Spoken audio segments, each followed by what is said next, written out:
Ustaz Mudar yang telah menyampaikan pesannya dan juga menyampaikan program-program BKM. Kami berharap program-program yang diberikan BKM bisa kita laksanakan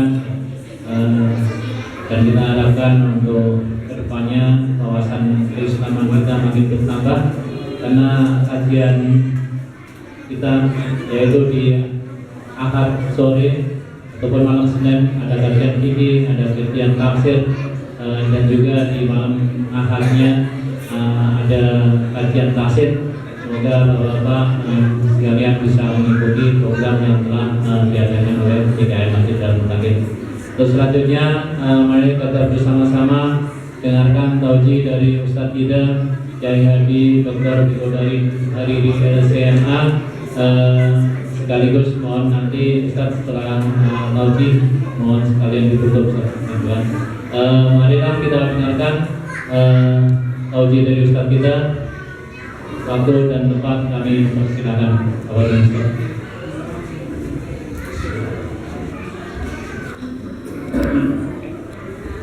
Assalamualaikum warahmatullahi wabarakatuh.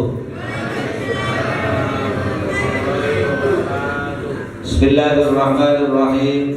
Innal hamdalillah nahmaduhu hamdal hamidin wa nashkuruhu syukra syakirin wa nastaghfiruhu istighfaral mustaghfirin wa na'udzu billahi min shururi anfusina wa min sayyiati a'malina may yahdihillahu fala mudilla lahu wa may yudlil falan tajida lahu waliyyan mursyida. Asyhadu an la ilaha illallah wahdahu la syarika lahu syahadatan narju biha najata yaumal qiyamah wa asyhadu anna Muhammadan abduhu wa rasuluhu la nabiyya ba'dahu. Allahumma salli wa sallim wa barik ala sayyidina wa maulana Muhammadin wa ala alihi wa sahbihi wa barik wa sallim ajma'in, amma ba'd. Para bapak, para ibu, hadirin hadirat jamaah sekalian, jamaah Masjid Darul Muttaqin. Tadi ada Darul Bir, ada Darul Muttaqin, ketemu jodoh. Darul Bir rumah kebaikan, Darul Muttaqin rumahnya orang-orang yang bertakwa. Darul Bir dikerenkan bacanya Dar El Bir. Nah, bahasa Arabnya hanya satu, Darul Bir. Darul Muttaqin bisa dikerenkan juga Dar El Muttaqin, bisa. Kalau mau keren-keren begitu, namanya masih apa? Dar El Muttaqin. Padahal Arabnya Darul Muttaqin. Dar El Bir Arabnya Darul Bir, tapi rohnya double. Soalnya kalau rohnya satu takut Darul Bir nanti. Darul Bir, Darul Bir. Bapak Ibu sekalian, semoga dimuliakan dan dirahmati Allah Subhanahu wa taala. Syukur alhamdulillah kesempatan sore hari ini kita masih sama-sama dimudahkan Allah Subhanahu wa taala untuk bisa melangkahkan kaki kita ke masjid yang kita cintai dari rumah kita masing-masing dengan niat bismillah, niat ingin bersama-sama mencari ridho Allah Subhanahu wa taala, memperbanyak amal soleh, memperbanyak catatan-catatan amal yang kita lakukan di bulan Ramadan ini, sehingga harapannya dengan ibadah di bulan Ramadan Allah Subhanahu wa taala mudahkan kita untuk memperbaiki catatan-catatan amal yang selama ini kita lakukan, sehingga ketika Allah menghadirkan Ramadan kepada kita, wa Ramadhanu ila Ramadhana kaffaratun lima bainahuma majtunibatil kaba'ir, antara Ramadan yang satu dengan Ramadan yang lain akan menjadi kafarah, akan menjadi pelebur-pelebur dosa, majtunibatil kaba'ir, selama dosa-dosa besar itu dijauhi. Bapak Ibu sekalian, semoga dimuliakan Allah. Biasanya kalau ngisi tarawih di mana-mana sudah mulai sepi, tapi sore hari ini kok saya lihat banyak banget yang datang. Masya Allah, tahu aja Bapak ya. Di mana-mana saya tarawih Isya sudah dikumandangkan masih baris. Begitu tarawih dilaksanakan mulai 2, 3, 4 baris maksimal. Tapi ini Masya Allah luar biasa ini. Ini kira-kira wamin karamat Ustadz Mukhdur, jangan-jangan keramatnya yang Ustadz Mukhdur ini. Jadi cara bikin keramat gampang gitu kan. Gimana caranya biar jamaah datang? Setiap tarawih sediakan bakso, ya kan? Besoknya langsung es cendol, gitu kan? Besoknya lagi bakso malang. Kira-kira kalau begitu terus saya jamin sampai tanggal 30 yang jamaah masih penuh, apalagi anak-anak begini pasti nomor 1 ini. Kira-kira setuju gak adik-adik ini? Tarawih ada baksonya, setuju gak? Setuju. Tarawih disediakan siomay, setuju gak? Setuju. Tergantung pinter-pinternya DKM. Gimana menghadirkan orang yang banyak seperti apa? Jogo kalian bisa, kenapa? Darul Mutakhir gak bisa. Kan sifatnya dari kita untuk kita. Maka semua manajemennya diserahkan. Selama itu memang adalah menghasilkan satu kebaikan, dan banyak kebaikan itu sama-sama kita inginkan, nggak ada masalah. Sumbernya dari mana? Dari mana saja dananya, yang penting dari kita untuk kita. Insya Allah pahala dicatat oleh Allah Subhanahu wa Ta'ala. Bapak Ibu sekalian, semoga dimuliakan dan dirahmati Allah Subhanahu wa Ta'ala. Faqad qala azza min qa'il fi muhkamit tanzil, a'udzu billahi minasy syaithanir rajim. Qul bi fadlillahi wa bi rahmatihi fabidzalika falyafrahu wa khairun mimma yajma'un. Katakanlah Muhammad, bi fadlillahi wa rahmatihi, berkat karunia Allah Subhanahu wa Ta'ala, wa rahmatihi, dan rahmat serta kasih sayang Allah Subhanahu wa Ta'ala. Berkat karunia Allah, berkat rahmat dan kasih sayang Allah Subhanahu wa Ta'ala, Allah pertemukan kita dengan bulan Ramadan. Dan alhamdulillah hari ini kita sudah berada di tanggal yang ke-13. Kita hitung cepatnya ya 17 hari lagi maksimal. Yang pengen cepat ya tinggal ngurangin sehari, 16 hari lagi pengen cepat.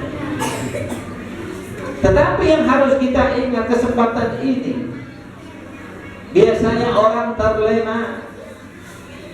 Awal-awal Ramadan maka disediakan pakai terpal segala.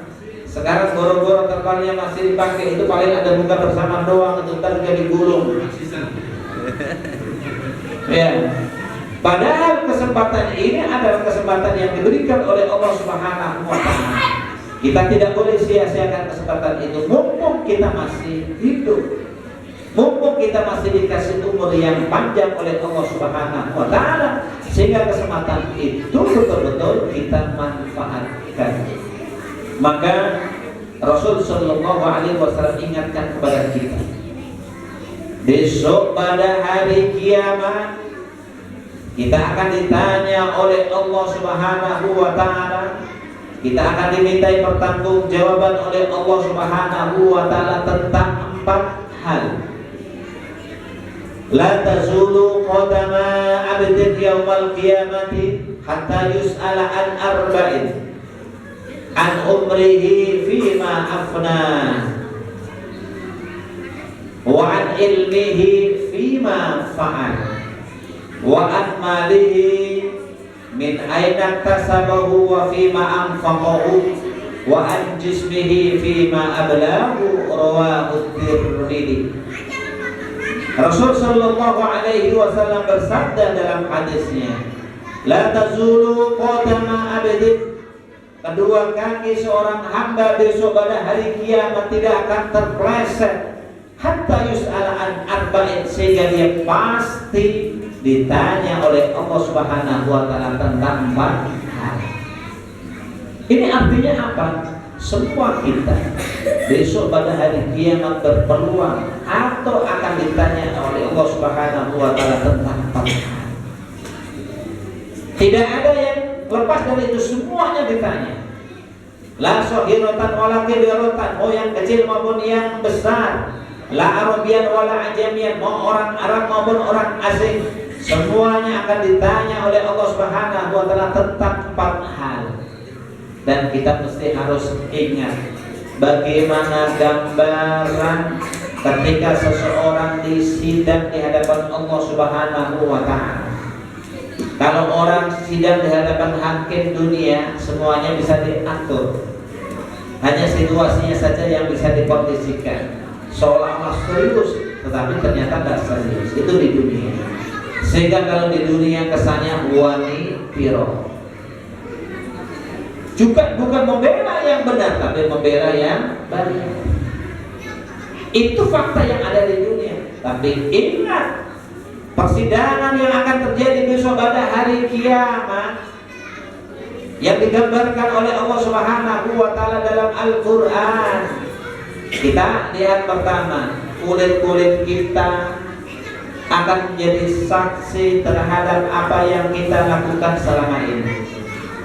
Makanya kita sendiri sampai kaget. Wa qalu li juludihim lima syahidtum alaina. Mereka bertanya, mereka berkata, li juludihim, kepada kulit-kulit mereka. Ini kulit-kulit semuanya pada ngomong satu-satu. Lima syahidtum alaina, mengapa kalian menjadi saksi terhadap apa yang kita lakukan selama ini? Qalu antamanallahu alladzi antama kulla syai'. Kulit akan menjawab, Allah Subhanahu wa Ta'ala yang menciptakan segala sesuatu, menjadikan kami ini bisa berbicara. Justru mulut kita malah dikunci oleh Allah Subhanahu wa Ta'ala. Al yauma nahtimu ala afwahihim wa tukallimuna aydihim wa tashhadu arjuluhum bima kanu yaksibun. Mulut kita yang biasa komen dikunci mati oleh Allah Subhanahu wa Ta'ala besok pada hari kiamat. Wa tukallimuna aydihim, tangan-tangan kita yang tadinya hanya bisa berdiam, tetapi tangan sekarang sudah bisa ngomong, Pak. Betul kan? Kalau pada zaman dulu tangan, ya sekarang ini sudah bisa ngomong, nggak usah nunggu sampai akhirat. Orangnya diam, tangannya ngomong terus. Ngesar. Ini gambarannya begitu. Sudah dikasih gambaran oleh Allah Subhanahu wa Ta'ala. Wa tukallimuna aydihim, tangan-tangan kita akan berbicara. Gimana cara bicaranya tangan? Bisa jadi bicara ada suara, bisa jadi bicaranya nge-share berita langsung ke hadapan Allah. Nih tangan ini ada bukber, tapi saya di belakang ngomong terus, kagak dengerin ceramah. Ada. Di belakang saya ikut bukber, tapi pengen temu teman doang sih. Apaan sih? Apalagi begitu-gitu doang. Ada juga laporan. Jadi tangan berbicara. Waktu kalimuna aydihim wa tashhadu arjuluhum bima kanu yaksibun, dan kaki-kaki mereka menjadi saksi terhadap apa yang mereka lakukan. Jadi inilah gambaran pertanggungjawaban yang akan disampaikan oleh manusia kepada Allah Subhanahu wa Ta'ala. Enggak bisa mengelak. Sampai nanti kita juga kaget kan? Ya. Ma li hadzal kitab la yughadiru shaghiratan wa la kabiratan illa ahsaha. Ini catatan amal apaan ya? Luar biasa. Enggak yang kecil, enggak yang besar, semuanya ada dalam catatan amalnya. Kemarin lagi Jumatan ngantuk, ada. Kemarin lagi ngomong-ngomong ibu-ibu sama tukang sayur, abang-abang lama banget ngomongnya, ada juga. Giliran ngomong sama yang di rumah cepet-cepet, giliran ngomong sama abang sayur lama banget ngomongnya. Ada yang begitu modelnya. Giliran sama orang-orang masjid agak jaga pandangan, sama abang sayur agak jaga pandang pisan. Ngobrol banget. Ini semuanya ada. La yughadiru saghiratan wa la kabiratan illa ahsaha. Enggak yang kecil, enggak yang besar, semuanya dicatat oleh Allah Subhanahu wa Ta'ala, dilaporkan oleh Allah Subhanahu wa Ta'ala. Salah satunya adalah yang ditanya oleh Allah Subhanahu wa taala tentang umur. Kadang-kadang kita ini sudah lupa, seolah-olah masih muda terus, padahal sudah tua. Saya sendiri sudah umur 52 saya ini ternyata. Bentar lagi dong. Kalau kerja berpensiun bentar lagi ini. Kadang-kadang orang masih mengaku muda terus, padahal sudah umur 50. Padahal sudah umur 40. Apalagi yang masih di bawah 40 kadang-kadang masih gaya masih ABG terus, ya kan? Maka bawaannya, gayanya memposisikan dia seperti anak milenial. Padahal bukan milenial lagi, sudah kadaluarsa dia. Karena kadang-kadang bapak-bapak mesti harus bisa paham, anak milenial generasi Z itu beda, cara penyikapannya beda. Contohnya anak-anak milenial itu kan gitu, ketemu orang tua cuek, orang tua mau ngapain bodo amat terserah. Lah yang itu kan memang macam-macam dia. Pengen begitu orang tuanya meninggal, pengen ada acara di rumah, ya mereka kesepian, gak apa-apa, undang anak-anak banyak, ya. Namanya undang anak-anak banyak, begitu diundang selesai, pulang kasih berkah, kagak dikasih transport, lah anak-anak pada mau semua. Itu contoh anak milenial tuh. Lah kalau ngasih berkat Ramadan apa diundang? Dan anterin aja, minta didoain selesai. Enggak, biar rame di rumah katanya. Tuh contohnya begitu. Maka milenial begitu. Makanya bapak-bapak nanti harus siap-siap. Ketika anak-anak yang sekarang ini sudah SMA kelas 3, apalagi ke bawahnya, kemudian cuek sama orang tuanya, bapak gak usah makan aja, biarin aja, memang begitu hidupnya. Antepin aja kata orang Betawi. Memang begitu lagunya dia. Kadang-kadang pergi, ya datang, lah salam orang nggak ada, juga ada di rumah, nggak ada. Tadi ada pesan di kamar, nggak ada, kemana dia? Ya begitu dia. Karena dia sudah hidupnya dengan HP. HP ini lebih hebat dibanding dengan orang tua. Orang tua istrinya marah-marah mulu, HP tenang, buat tenang. Paling anak-anak sekarang itu kalau agak butuh pulsa saja baru, papa mana ya katanya, mama mana katanya, nanya, karena pengen paket. Coba kalau dalam paketnya kagak ingat papanya, nggak ingat mamanya. Ini umur kita jamaah sekalian. Makanya umur kita ini mesti harus kita syukuri. Kita ini umur berapa? Makanya kalau di dalam Islam ini umur itu kan dari lahir sampai usia balik, ini umur namanya umur fitrah, nggak ada dosa sama sekali. Sehingga kalau ada orang meninggal sebelum balik, dijamin dia pasti surga. Maka sering saya sampaikan, kalau ada orang yang meninggal itu belum balik, pasti doanya berbeda dengan orang yang sudah balik, karena dia belum punya dosa. Nggak mungkin dia didoain Allah maghfirlahu warhamhu wa'fu anhu, nggak mungkin. Dia nggak punya dosa, ngapain Allah maghfirlahu? Saya kan pernah ceramah, saya ingetin kan, masih ingat nggak bapak-bapak doanya sekarang? Dulu saya ingetin itu. Kira-kira kalau bapak-bapak lagi nyolatin anak tetangga yang kelas 3 SD ketabrak motor, coba gimana? Gimana cara nyolatinnya gimana? Yang pertama Fatihah, yang kedua sholawat, takbir yang ketiga gimana? Udah saya ajarin perasaan 2 tahun yang lalu loh. Masih gak ingat juga ini. Hah? Coba gimana baca doanya? Gak bisa, gak lanjut ini. Ya kok lali loh, urusannya piye. Jadi kalau anak kecil yang belum balik itu nggak bisa didoain Allah maghfirlah, nggak punya dosa dia.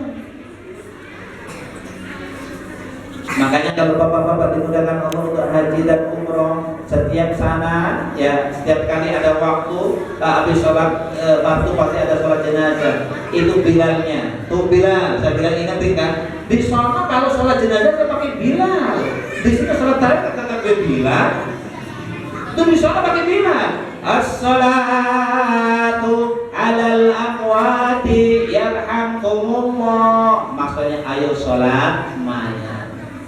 Jadi Bilal itu namanya tidak dalam bahasa fikihnya. Kalau orang kita bilangnya Bilal. Sebab itu namanya tidak. Setiap sholat kalau yang ada adanya berarti ada. Tetapi jika ada sholat berjamaah yang tidak ada adan, dia tidak pakai adan tapi pakai tidak. Termasuk kalau orang yang ada jenazah. As-salatu jami'an yarhamkumullah. Maksudnya ayo kita melaksanakan sholat jenazah dengan secara berjamaah. Itu kalau mayatnya kecil itu langsung disebutin. As-salatu ala tifli yarhamukumullah. Biasanya di sana sholatnya kayak digabungkan. Ada yang besar, ada yang kecil, ada anak kecil, orang tua. Kalau orang sudah balik ke atas dianggap sama, mau satu mau dua. Aduh, ini tadi saya lupa Pak, sorry. Saya lupa tadi.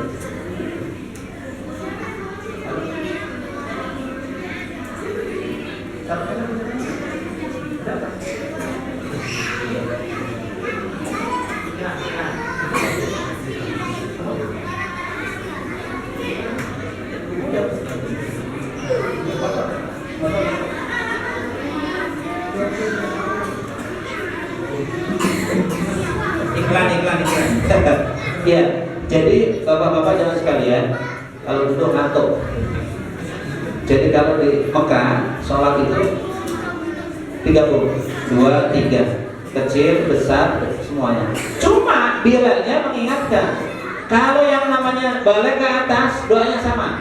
Allahumma maghfir lahu warhamhu wa'afi wa'fu. Kalau banyak Allahumma maghfir lahu warhamhu wa'afi. Ini kalau ada anak yang belum balik, ditambahin begini: as-salatu 'alal aqwati wat-tifli yarhamukumullah. Saya itu kan pemerhati ya. Jadi awal mula 2007 ke Mekah itu saya ingat perasaan dulu tadi ada begitu kok. Kok sekarang ada ya? Saya ingat kisah nggak ada begitu. Saya masih penasaran ini hari pertama ini. Akhirnya saya tanya sama Syekh, ya, sama Syekh Salman yang ada di Masjid Madinah. Kenapa saya dibedakan begini? Jawabannya satu. Li'anna tifla la yud'alahu bal yud'al walidayhi. Anak kecil itu tidak didoakan, yang didoakan adalah orang tuanya. Makanya bapak-bapak awas. Saya ingatkan kalau nyolati anak yang belum balik, kalau nggak bisa doa mendingan nggak usah sholat aja. Makanya coba doanya apa ini? Belum tahu dari tadi. Udah ada 10 bulan belum tahu juga. Makanya kalau bapak-bapak ada buku Yasin yang kecil, yang terjemahan itu bagian terakhirnya ada doa untuk anak kecil. Allahumma ja'alhu faratan li abawaihi wa salafan wa dhuhran wa idatan wa tibaran wa syafi'an wa taqtil bihi mawazinahuma wa afrihis sabral jamila ala qulubihima.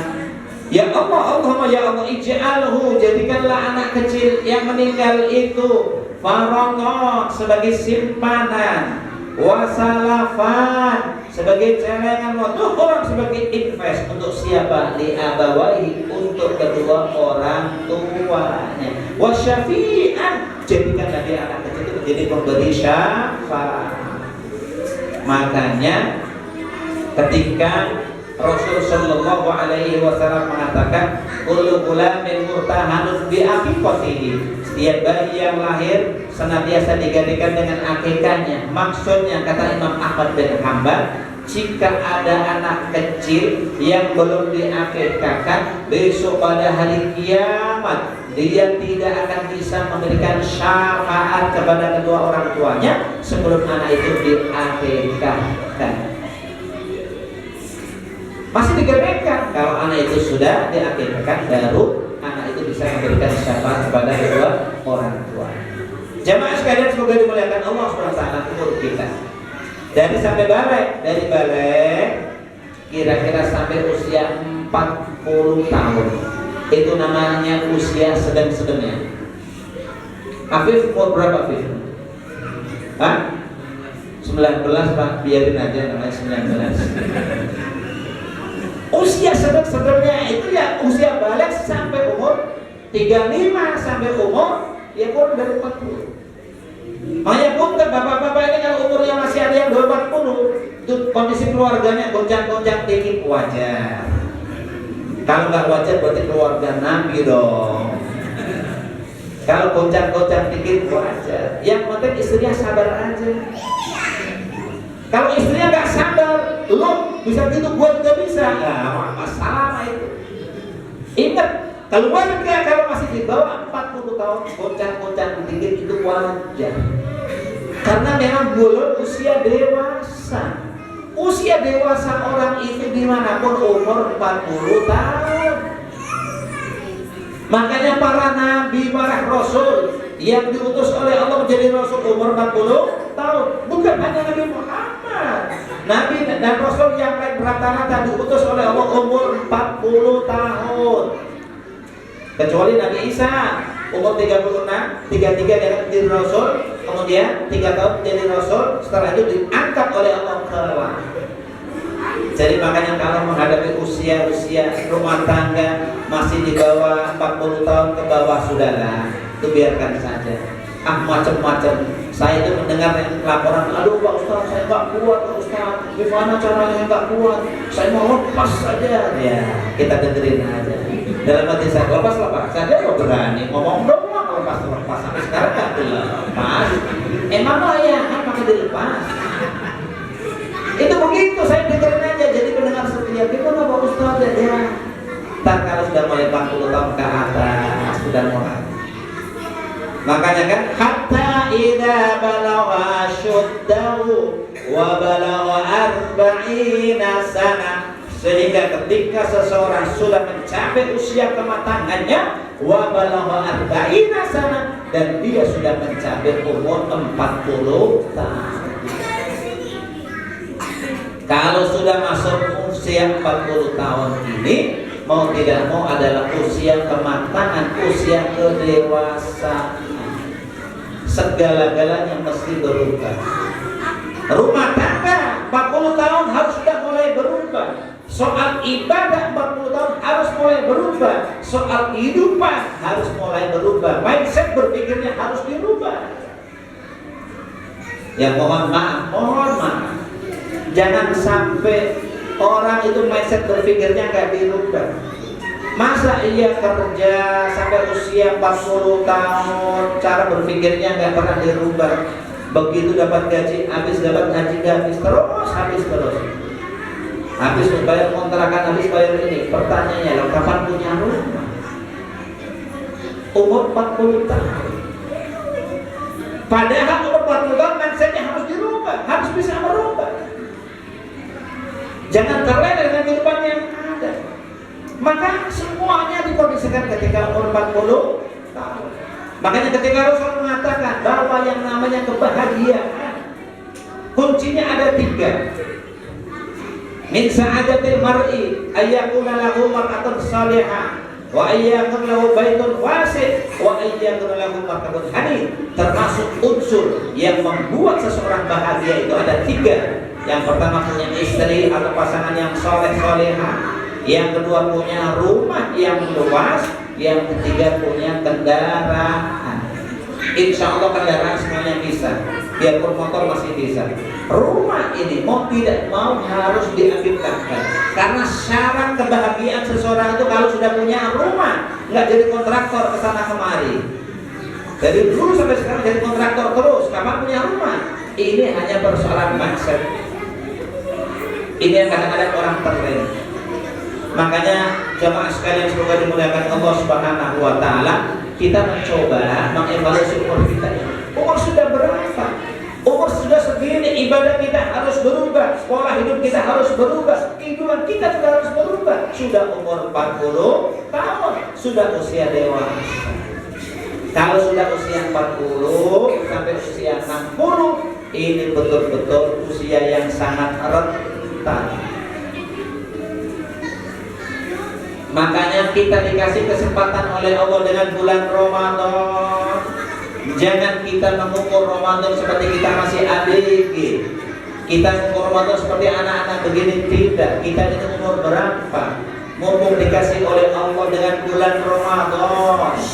Bukan hanya sekedar puasa, bukan hanya sekedar taraweh. Bagaimana kita mengolah Ramadan ini sehingga menjadi bulan yang penuh dengan pahala, bulan yang bisa mengantarkan kita kepada peleburan dosa yang sudah selama ini kita lakukan. Mindset kita harus begitu.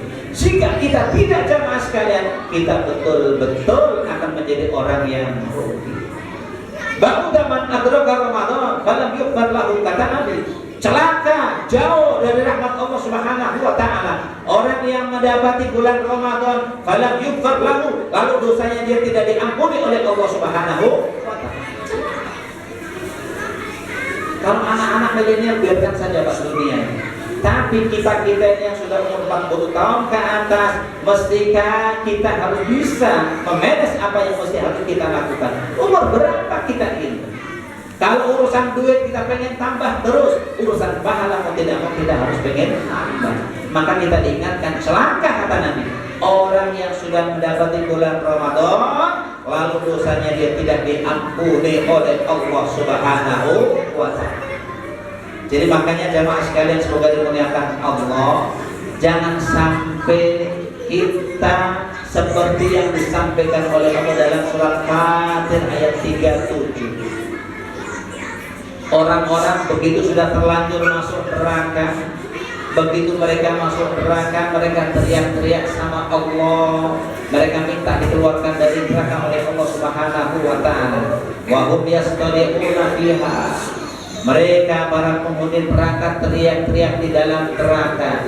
Apa teriakan mereka? Rabbana akhrijna na'mal shalihan ghairul ladzi kunna na'mal. Rabbana wahai Tuhan kami, akhrijna, keluarkanlah kami ya Allah, na'mal shalihan, kami akan melakukan amal saleh ghairul ladzi kunna na'mal, tidak seperti amal perbuatan yang kita lakukan selama ini.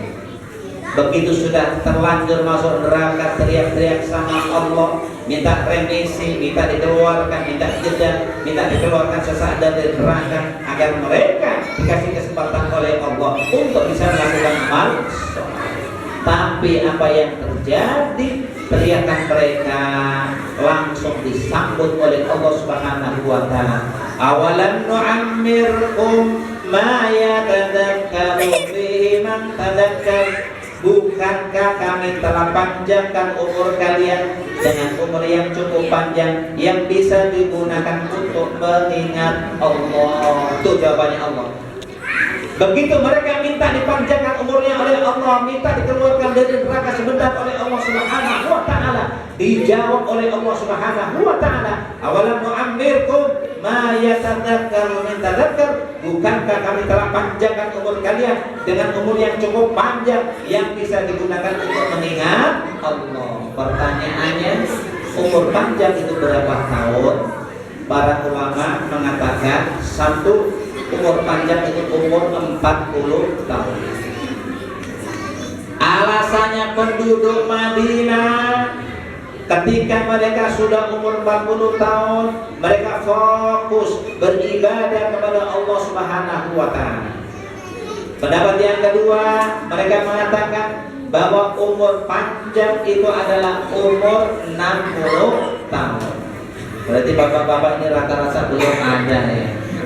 Belum ada, masih jauh ya kan? Ya, kalau ada mungkin 1-2 nggak ketahuan. Mau 60 tahun. Kalau bapak-bapak belum 60 tahun berarti peluang Pak. Pastikan nanti 60 tahun saya mau apa yang saya lakukan. Alasannya kata Nabi Shallallahu Alaihi Wasallam dalam hadis yang disampaikan oleh Abu Hurairah, a'darallahu ila mri'in akhara ajalahu fa balagha 60 sana. Allah Subhanahu wa taala tidak akan mentoleransi seseorang yang sudah dipanjangkan umurnya oleh Allah sampai 60 tahun. Kalau umur kurang dari 60, kurang-kurang dikit masih dimaafkan oleh Allah. Tapi kalau umur sudah 60, kelakuannya masih seperti yang dulu, tidak akan dimaafkan oleh Allah Subhanahu wa Ta'ala. Jadi tidak akan dimaafkan oleh Allah Subhanahu wa Ta'ala. Jika bapak dan ibu belum 60, berarti bapak itu bisa bikin jadwal. Ingat ya, berapa tahun lagi saya umur 60 tahun, saya harus begini, saya harus begini, harus begini. Yang jelas umur 60 tahun mesti harus berubah menjadi orang yang baik, menjadi orang yang dekat dengan Allah Subhanahu wa Ta'ala. Paling tidak kalau sekarang antara rentang 40 sampai 60 tahun, mumpung ketemu bulan Ramadan, manfaatkan waktu ini sebaik-baiknya. Bahwa kita ingat Ramadan yang paling penting itu pada 10 hari yang terakhir. Jangan goyah ini. Maka saya katakan dimanapun masjid saya keliling atau sudah mulai sepi-sepi, tapi ingatkan jamaah Darul Muttaqin, inti Ramadan adalah 10 hari yang terakhir. Bisa mempertahankan semangat kita atau tidak? Gimana kira-kira ibu-ibu siap mempertahankan semangatnya sampai akhir Ramadan? Atau sudah ingat kuenya? Ya, bapak-bapak sudah ingat mudiknya kapan? Dan yang terakhir, ya, dari 10 hari yang terakhir itu yang paling inti antara bulan, ya, malam 27 atau malam 29. Sehingga bapak-bapak kalau mudik, tolong usahakan jangan malam 27, jangan malam 29. Soalnya kalau malam 27 mudik, berarti bapak nggak bisa memanfaatkan waktu ini untuk mendekatkan diri kepada Allah. Jauh-jauh hari sudah kita manage mulai sekarang. Jadi yang pertama adalah umur, karena besok pada hari kiamat umur ini akan ditanya oleh Allah Subhanahu wa Ta'ala. Pertanyaannya apa? Anfima afna, untuk apa umur itu dihabiskan? Hanya sekedar menghambakan diri, menghambakan ya kepada hawa nafsunya, atau menghambakan diri kepada Allah Subhanahu wa Ta'ala. Yang kedua, an-ilmi, ilmu. Kita mohon maaf, bapak-bapak minal muhajirin, perantau semua ini kan, kira-kira dapat ilmunya dari mana? Dulu ketika kita masih di kampung. Yang kedua, ketika kita sudah berinteraksi di sini, di tempat kerja atau di tempat tinggal kita, jika ada kajian, ada pengajian yang dia diadakan, tentu mau tidak mau kita harus menambah ilmu kita. Jangan sampai, mohon maaf, orang itu senantiasa punya prinsip, ngajinya sama aja, dari dulu ngaji, sini ngaji sama aja. Dulu saya masih SMA ngaji, sekarang ngaji. Beda Pak. Ngaji zaman dulu saya sama-sama dari kampung soalnya. Kecuali kalau saya dari kota, saya nggak bisa merasakan apa yang ada di kampung. Beda. Ngaji di kampung standarnya yang penting bisa baca Al-Quran. Tapi kalau sekarang tidak, bukan sekedar bisa baca Al-Quran, bacaan Al-Qurannya mesti harus sesuai dengan standar tajwidnya, tahsinnya juga harus bagus. Yang kedua, ngaji di kampung itu satu warna. Kalau ngaji di kota itu sudah mulai banyak pandangan. Kalau ngaji di kampung, satu contoh, ya, kalau ngaji di kampung yang namanya sholat Jumat mesti harus 2 kali adanya. Kalau di kota suka-suka, ada yang 2, ada yang 1, semuanya sama-sama. Ya, kalau sholat di kampung mesti harus pakai usolli. Kalau di kota dan sekitarnya suka-suka, yang mau pakai usolli silakan, yang enggak juga silakan. Untuk bisa beradaptasi yang seperti ini jemaah sekalian, itu membutuhkan waktu yang sangat lama sekali. Saya dari pesantren, dari kecil saya diajarkan kitab kita, kalau sholat harus pakai usolli. Kalau Jumat adanya pasti harus 2 kali. Begitu saya kuliah adanya sekali. Sholatnya nggak pakai usolli. Pergolakan batin saya butuh penyesuaian. Kurang lebih berapa? Hampir 7 bulan saya harus bisa menyesuaikan itu. Dulu satu contoh, saya sholat Jumatnya setiap adanya sekali. Begitu habis Jumat saya harus pulang lagi Jumatan. 7 bulan proses seperti itu. Ekstrim, kanan ketika itu kan, gitu kan. Setelah pergolakan batin selama 7 bulan, baru saya sadar, oh ternyata memang faktanya memang berbeda-beda. Faktanya pada zaman Nabi ketika hidup, Nabi sholat Jumatnya hanya adzan sekali. Begitu Abu Bakar sama, Umar sama, pada zaman Utsman bin Affan radhiyallahu anhu ketika Jumatnya adanya 2 kali. Jadi ternyata ketika pada zaman Nabi, pada zaman Abu Bakar, pada zaman Umar, Jumatnya adanya sekali. Tapi begitu zaman Utsman adanya 2 kali. Artinya apa? Itu satu contoh. Kalau kemudian kita konfront seperti apa yang ada di kampung, nggak laku. Nggak laku apa nggak bisa hidup. Apalagi mohon maaf, bapak-bapak ini tinggal di perumahan. Perumahan itu mindsetnya berbeda-beda. Yang satu ada yang dari NU kotor, yang kedua dari Muhammadiyah kotor, yang ketiga setengah NU setengah Muhammadiyah. Tapi itu ada sekarang. Bahkan sekarang lebih ekstrem lagi, la NU wala Muhammadiyah. Dia adalah sunnah Rasul. Lebih ekstrem lagi dia. Itu perumahan begitu. Makanya yang ada di perumahan itu ya namanya manhaj gaduh-gaduh itu ya adanya di perumahan. Gaduh-gaduh ya kan?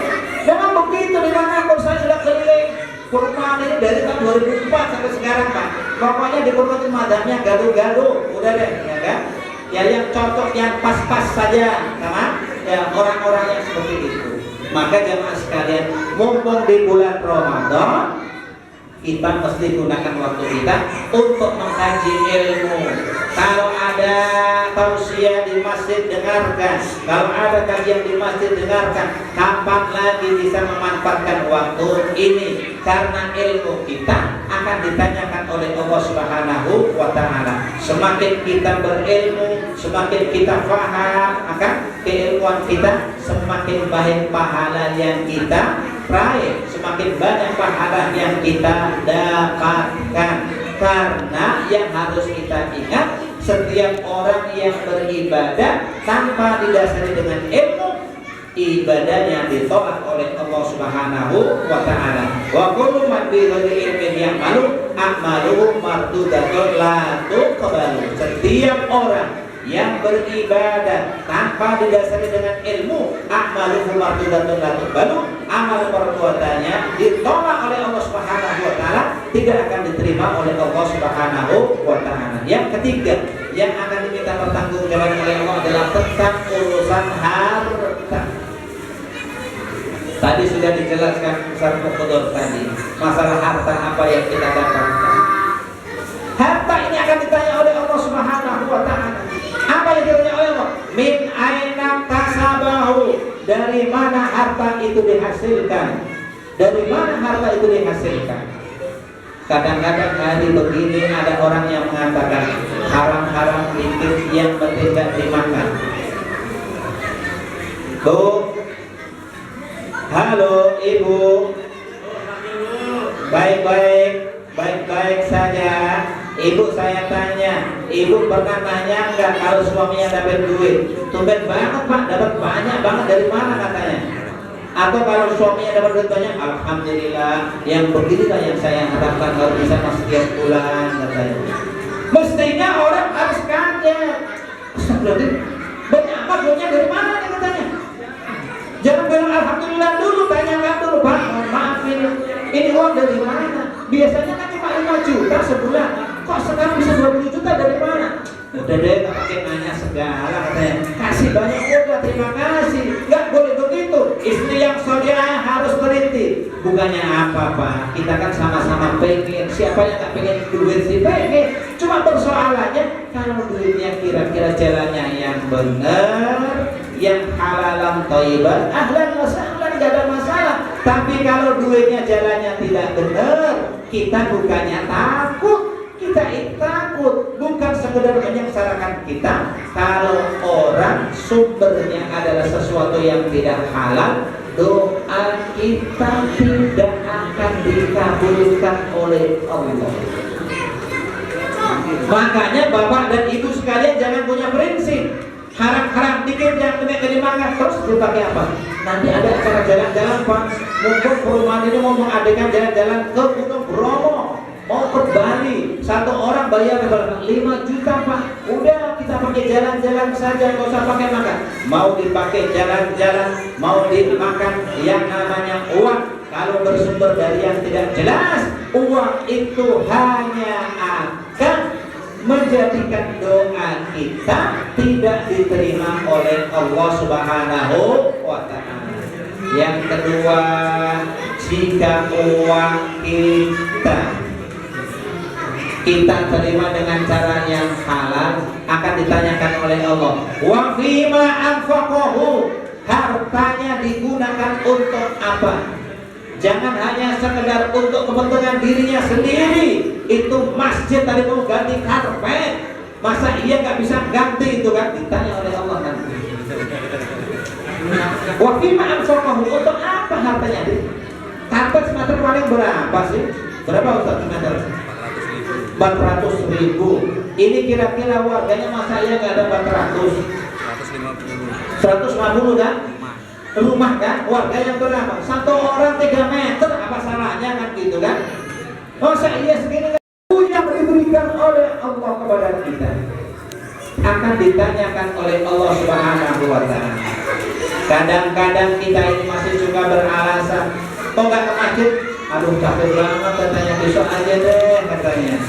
Papa katanya janji sekarang Ramadan mau rajin ke masjid.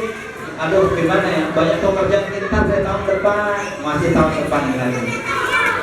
Orang sudah ngeles yang seperti itu, padahal kita tidak tahu umur itu sampai seberapa, nggak tahu. Yang tahu hanyalah Allah Subhanahu wa Ta'ala. Makanya Rasul Sallallahu Alaihi Wasallam menyindir kita. Rasul mengingatkan kita, nikmatani kathirun minan nasi maghbunun fihima. Ada 2 kenikmatan di mana kebanyakan manusia terlena dengan 2 kenikmatan itu. Nikmatani kathirun minan nasi maghbunun fihima. Ada 2 kenikmatan di mana kebanyakan manusia biasanya terlena dengan 2 kenikmatan itu. Yang pertama adalah as-sihhatu, yang kedua al-farahu. Yang pertama adalah kesehatan, yang ketiga adalah kesempatan. Di saat dikasih sehat oleh Allah tidak segera dimanfaatkan. Di saat dikasih kesempatan oleh Allah tidak segera dimanfaatkan. Banyak alasan ini dan itu. Padahal kalau kita mau menggunakan kenikmatan itu, niscaya kenikmatan itu akan bisa lebih baik dibanding kita terlena dengan 2 kenikmatan itu. Ala kulli hal, besok pada hari kiamat kita akan ditanya oleh Allah tentang berapa hal. 1, tentang umur kita. Yang kedua tentang harta benda kita. Yang ketiga tentang ilmu yang kita miliki. Dan yang keempat tentang kesehatan dan kesempatan yang diberikan oleh Allah Subhanahu wa Ta'ala. Mudah-mudahan kita semua senantiasa dimudahkan Allah Subhanahu wa Ta'ala. Kita terus mohon kepada Allah agar disehatkan badannya. Ini Ramadan, kadang-kadang hujan, kadang-kadang panas. Ya, penyakit ini sudah mulai muncul di mana-mana. Yang di Jawa banjir, giliran banjir, besoknya panas banget. Luar biasa ini. Fenomena apa ini? Wallahu a'lam bishawab. Banjir di Demak itu sampai rumah pada hanyut. Rumah pada hanyut, Pak. Rumah pada hanyut. Ya, sekarang saya telepon banjir. Sekarang enggak, panas banget katanya. Banjir, hujan enggak ada, tapi banjir, namanya banjir kiriman. Saya pikir yang banjir kiriman cuma Ciliwung doang. Masa di Demak ada namanya banjir kiriman? Dan banjir sebelum Ramadan itu sudah. Begitu Ramadan sekali, yang paling dahsyat adalah banjir yang ada di bulan Ramadan. Jadi luar biasa. Itulah kalau Allah Subhanahu wa Ta'ala ada maunya. Kita tidak tahu. La yus'alu amma yaf'al. Allah tidak akan bisa ditanya tentang apa yang dilakukan Allah. Kenapa begitu? Allah yang tahu. Kita sebagai hamba Allah mesti mensyukuri setiap kenikmatan yang diberikan oleh Allah Subhanahu wa Ta'ala. Kadang-kadang beberapa orang jamaah kita, kok nggak datang masjid sakit Pak, lagi demam tinggi, Ramadan lagi demam tinggi. Padahal selama ini Ramadan juga kita tidak pernah temukan namanya Ramadan kena demam, nggak ada. Tapi sekarang seperti itu. Maka sisa waktu yang ada terus kita monitor, kita mohon kepada Allah Subhanahu wa Ta'ala, mudah-mudahan Allah jaga kesehatan kita sehingga kita bisa menyempurnakan ibadah di akhir Ramadan nanti. Di akhir Ramadan nanti kita betul-betul bisa memaksimalkan ibadah karena Allah Subhanahu wa Ta'ala. Iktikaf mesti kita agendakan, khatam Al-Quran mesti segera kita agendakan. Berapa kali? 3 kali, 4 kali, 5 kali. Alhamdulillah. Jangan sampai yang hadir di sini tidak ada yang khatam Al-Quran. Yang hadir di sini mudah-mudahan dimudahkan oleh Allah untuk khatam minimal 2 kali, syukur bisa 3 kali. Alhamdulillah. Tentu yang kita ingatkan bahwa Ramadan ini adalah momentum buat kita, buat memperbaiki hubungan kita dengan Allah, hubungan kita dengan manusia. Hubungan kita dengan Allah melalui ibadah yang sangat banyak di bulan Ramadan. Hubungan dengan manusia, kita tadinya nggak pernah kenal tetangga, gara-gara ada buka puasa kenal tetangga. Kalau sudah kenal, nanti lebaran kenal lagi, ada halal biar halal. Ini merupakan satu bagian dari interaksi kita dengan manusia. Orang yang begini ini kata Nabi lebih baik daripada orang yang memfokuskan ibadah kepada Allah. Al-mu'minul ladzi yukhalitun nas wa yasbiru ala adahum khairun minal mu'minil ladzi la yukhalitun nas wa la yasbiru ala adahum. Orang mukmin yang mau bergaul dengan orang lain dengan segala kekurangan dan kelebihannya itu lebih baik daripada orang mukmin yang mengurung diri, tidak mau bergaul dengan orang lain dan tidak mau membersamai, tidak mau mengerti fakta yang terjadi di tengah-tengah mereka. Itulah yang diharapkan oleh Rasulullah Shallallahu Alaihi Wasallam. Akhirnya mari sama-sama kita tutup dengan berdoa. Setelah itu waktu ada kita tindakan untuk berzikir kepada Allah Subhanahu wa Ta'ala. Nah, tawassalna Allah Ta'ala bi qiraati suratul Fatihah al-Fatihah. Ya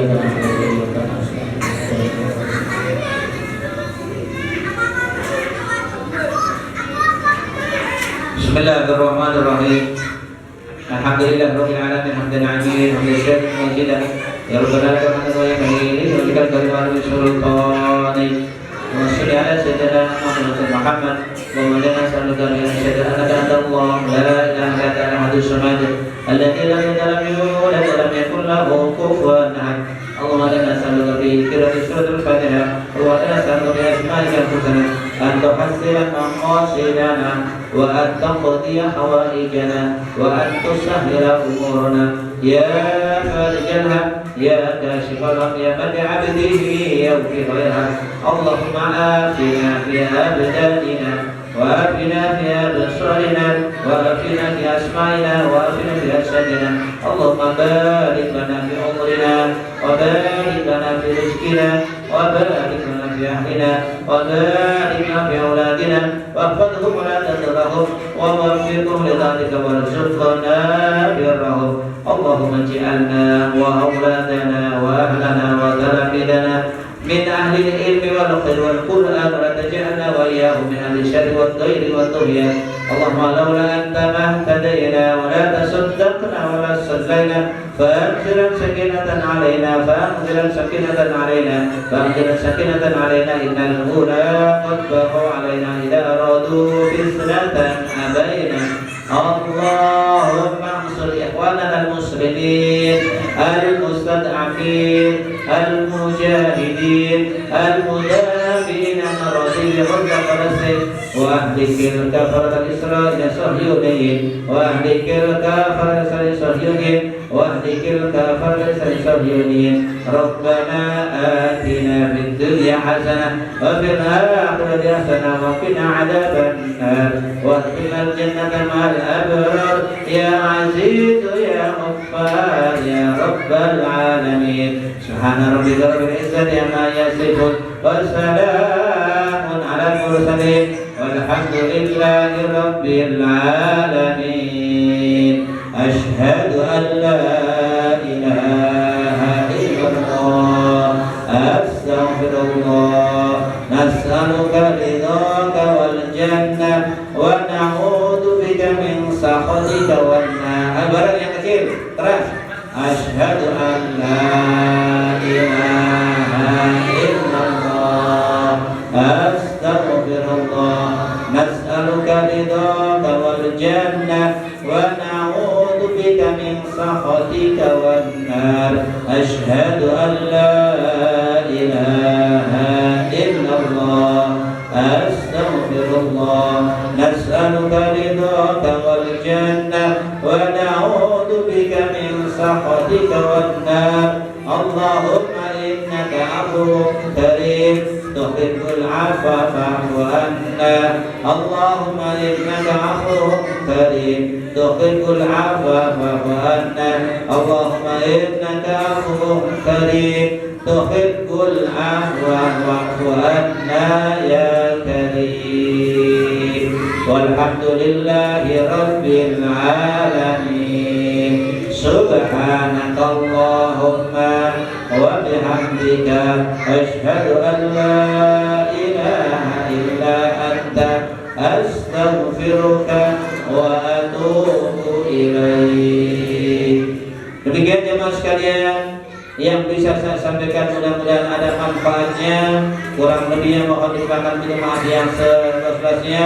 Hadirin ajmain, wallahu muwaffiq ila aqwamit thoriq. Wassalamualaikum warahmatullahi wabarakatuh.